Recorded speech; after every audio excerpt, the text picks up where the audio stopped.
Hi, this is Courtney Dennis with CMUEagles.com with head football coach Jody Ford. In Saturday's game against Culver Stockton, the Eagles outrushed the Wildcats 327-23 and outscored them 22-0 in the second half. What made CMU's offensive play so effective?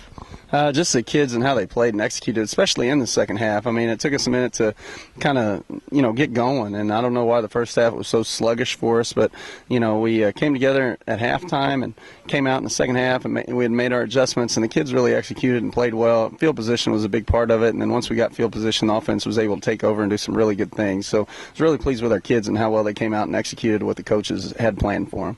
In the game, CMU's Ezekiel Rivera tied a school record for the longest field goal made with a 55-yarder. How did that play affect the Eagles? It was huge because the game's tied at that point. And we always feel like if we can get to the 38-yard line, we're in Zeke's territory. And we were fortunate we got there, and he had the opportunity to kick that, and he had struggled the previous week against Baker and missed two big clutch field goals, and I know he was really down on himself and hard on himself after that had happened. And man, he came back and had a great week of practice, really fought through the adversity and had that opportunity, and I mean, he nailed it. And so it was a big play for us because it gave us the lead, and we didn't have to look back after that. So I was really pleased with how Zeke bounced back. Chris Porter had 2 interceptions during the game, one in the third quarter and one in the fourth. What did his defensive play add to the game?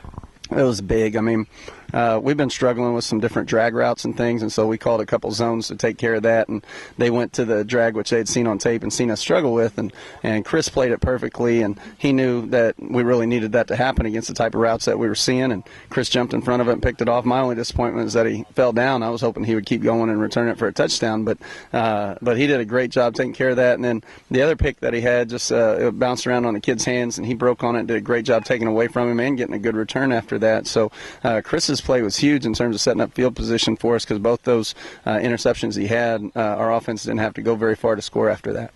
Lindenwood Belleville's Dominic Sherman rushes for an average of 94 yards a game. What kind of threat does he pose for the Eagles? Oh, man, he's tough. I mean, he's fast.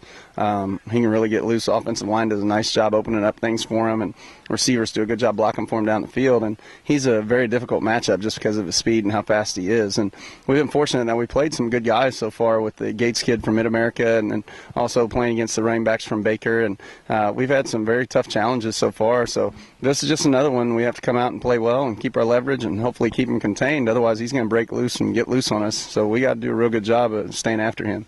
Kerry Gibson averages 208 passing yards a game. What makes him such an effective passer? I would say, a combination of things. Number one, he does a real nice job reading defenses and putting it where the open areas are. And then he's got very fast receivers. His receivers do a real nice job of getting open, and they really work well together. They have good gelling chemistry. And, again, another tough matchup and tough challenge. So I'm hoping that our experience in the previous 4 games will allow us to play well against this tough challenge again this week. What do you think the keys of the game will be against Lindenwood Belleville? Biggest thing for us defensively is the big plays, man. I mean, they really get some big plays, not only defensively but special teams too. They've had some nice kickoff returns and punt returns, and we've got to do a real good job covering those things, and then also just the pass plays that they hit down the field, and guys breaking tackles and getting loose. I mean, they're very athletic, and so we have to do a real good job with our fundamentals and make sure we function well as a team and play well as a team to do well on defense and on special teams. And then obviously offensively, we have to take care of the football. Playing the quarterbacks, being new, they did a nice job last week in their first real varsity game experience. Now here they are in their second game experience, so they have to take care of the football and do a good job of continuing to move it down the field, and that's where we really put a lot of pressure on our offensive line and our other players around them to take care of them and help them. Well, good luck on Saturday, and thank you. Yeah, thank you. This is Courtney Dennis with CMUEagles.com.